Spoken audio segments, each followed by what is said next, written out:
Hi there, this is David Roach, Independent Strategy, Quantum Economics, talking again about the fall of Afghanistan and its implications in a follow-up video to our first analysis, international and local, of the meaning of the fall of Afghanistan. This video is called Chaos in Kabul.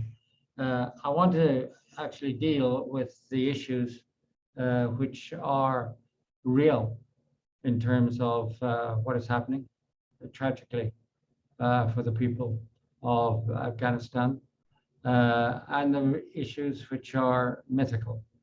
Now, for a start, what has not changed? We have the Taliban, which have taken over as in 1996, between 1996 and 2021. They have learned nothing.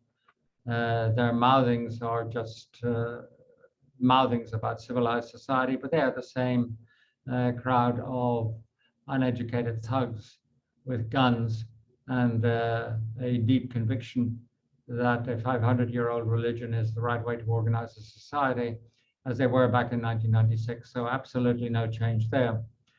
The US withdrawal is often misinterpreted, and I want to put that in perspective.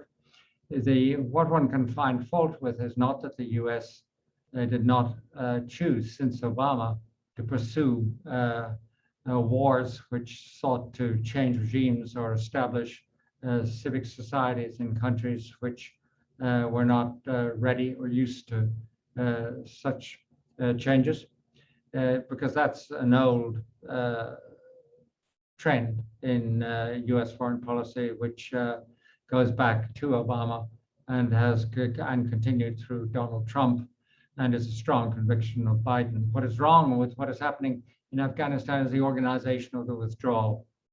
It is chaotic, unintelligent, badly managed, and shows a deep lack of compassion in Joseph Biden, and a rather, I would say, flawed intellect. Now, that said, having said that, let's look at what the actual job facing the Americans were. There are approximately 2,200 American servicemen in Afghanistan, and there have been no deaths since 2020. So the arguments that, oh, we have to get out now because American lives aren't worth sacrificing, is completely specious. For that number of people, plus all the people who supported and helped them who need to be withdrawn, there is, of course, and always was, the option of managing the withdrawal in a vaguely competent manner, which of course is not what happened.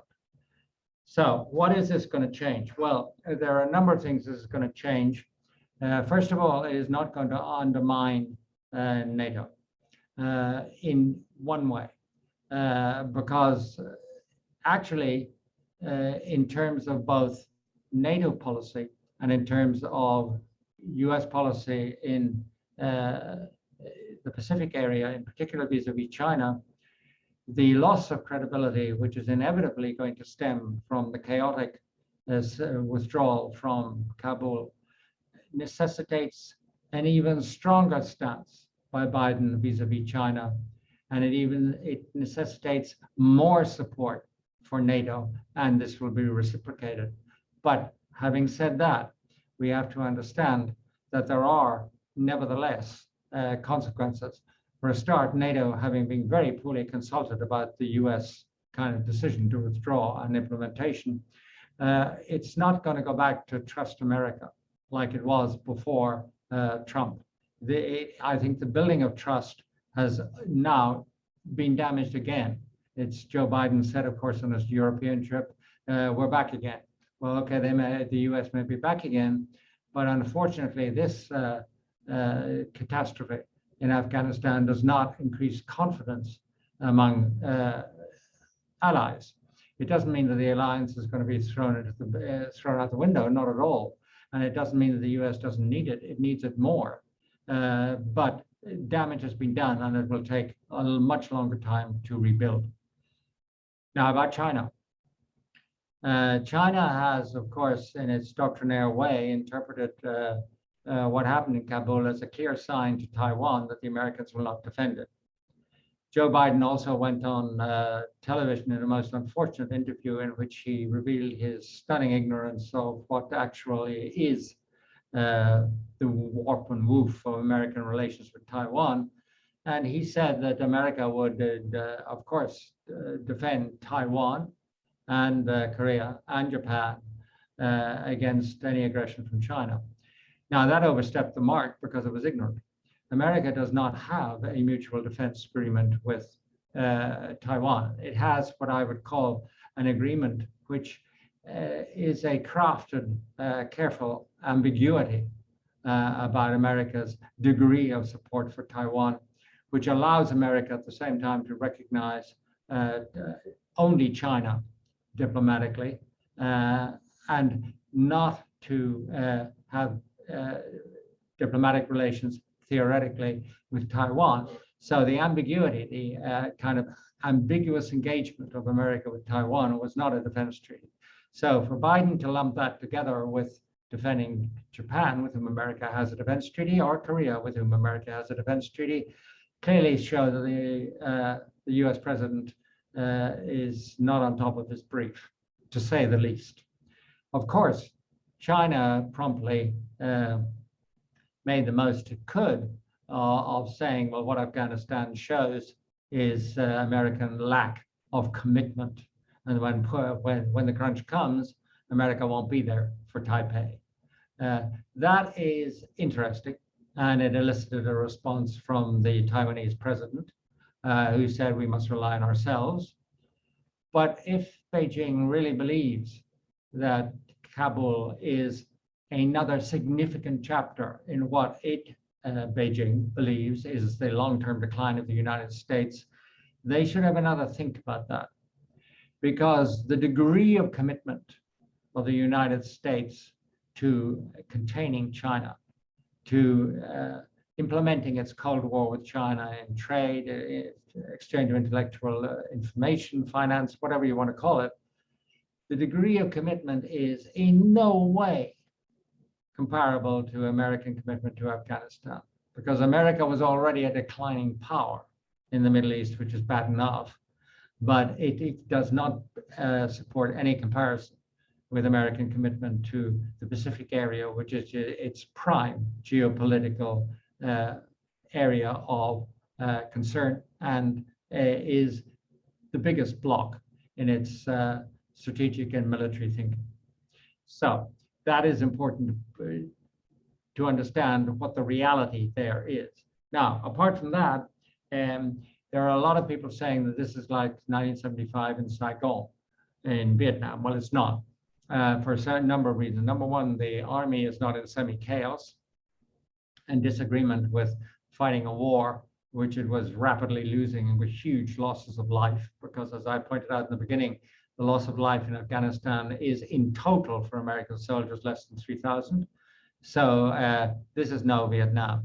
Similarly, we are not looking at a state of semi-revolution on the streets of the United States against the war in Afghanistan. So there is no contestation that way.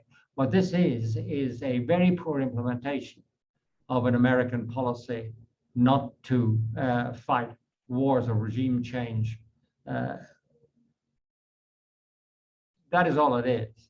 And it is essentially all about a completely incompetent withdrawal. It is not about the principle of fighting wars like Vietnam, and there is very little comparison. Now, who's winning and who's losing in this affair before I wind up? First of all, back in 1969, the Taliban took control. They kept it until in 1996, not 1969. Back in 1996, the Taliban took control of Afghanistan, and they stayed in power until they were kicked out by the Alliance of the Willing in 2021.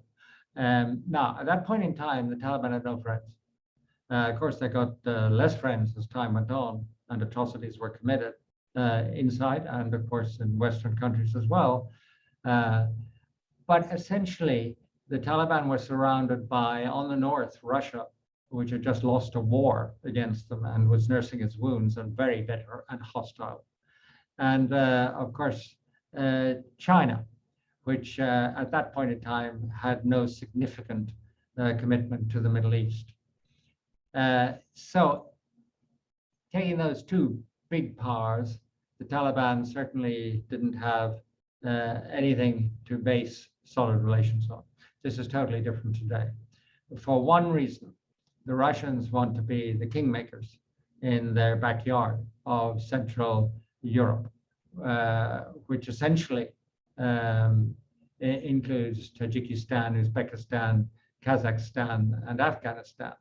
And they have got over their loss of the war, and now they want to be able to call their shots in that region. That is why they are cozying up to the Taliban, why they were dealing with the Taliban way before this withdrawal was even announced, and had a friendly meeting with them in Moscow before the withdrawal fiasco, which we are now experiencing.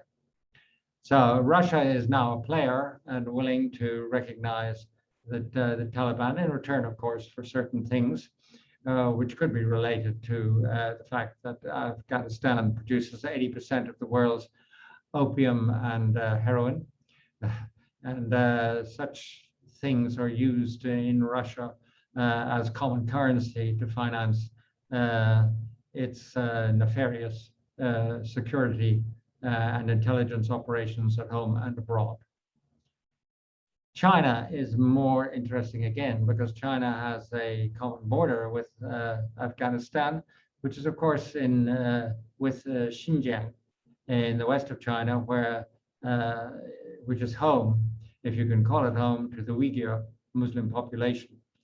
And it is a matter of record that militants trained in Afghanistan have been used in attacks in China. So China is highly interested, first of all, in neutralizing such attacks in return for recognition of the Taliban and making sure that as a price, the Taliban cut off the Uyghurs in Xinjiang.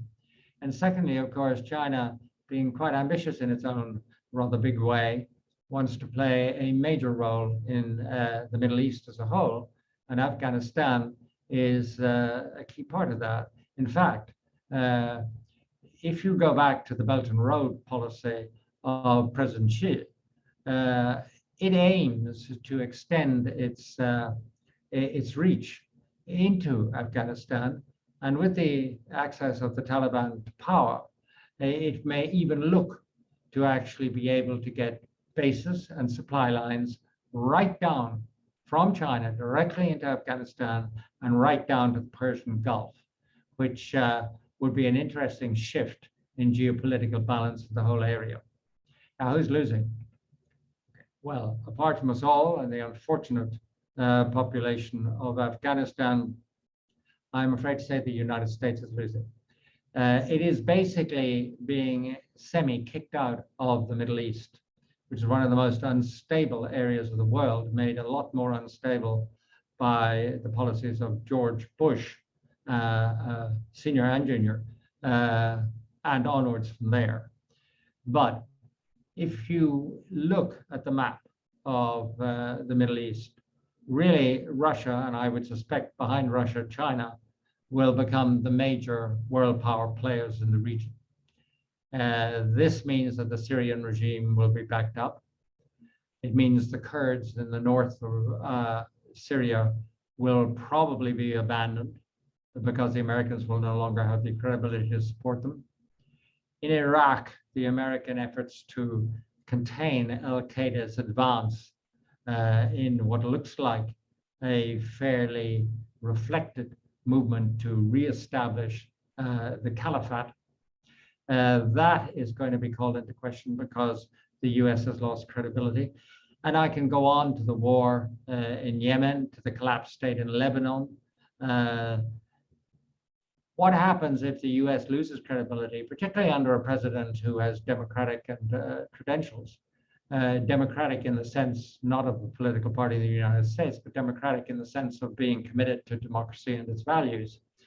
If that loses credibility, then every tin pot dictator that you can think of will no longer pay the same amount of attention to America as they did before. And the list is very long. Obviously, it includes lots of Middle Eastern countries. It includes Kim Jong-un in North Korea. It includes the Myanmar generals, and I can go on and on and on. So the major casualty of all of this is a loss of credibility. Now, what does this actually mean? I think in political terms, this means that the Biden regime is going to be tainted. Why? While political memories are short, I think that this fiasco is going to stick. It will influence the midterm elections, which makes it much more likely that the Republicans will gain more decisive control of the Senate at least. This will mean that Biden's initiatives will not be reversed, those that have been implemented already or voted already, but they will be stagnated, if I can use stagnation as a transitive verb. It also means that the likelihood of Biden being a one-term president is higher, and that Trump could emerge again with his amazing ability to subjugate the Republican Party to his will and image, and could become a meaningful challenge in the next presidential election, which again calls into question about what happens with Chinese-American relations. It calls into what happens with the trusted alliances which America is trying to rebuild around the world. But if a Trump return becomes more likely, if a Republican dominated by Trump control of the Senate becomes a reality in the midterm elections, then markets might rejoice briefly. But longer term, I think the ability and willingness of people to around the world to fund the US, its enormous budget deficits, savings deficits, and external deficits at the current rate of interest on bonds and at the current rate of exchange on the US dollar, I think that would ultimately, not tomorrow morning, but looking out, be a casualty, and with it, the asset valuations, which are supported by those factors, which of course includes equities. Thank you very much for listening. If you like these podcasts, please give us a like and subscribe. Good night, goodbye, turn off the light. Well, maybe leave a little bit burning.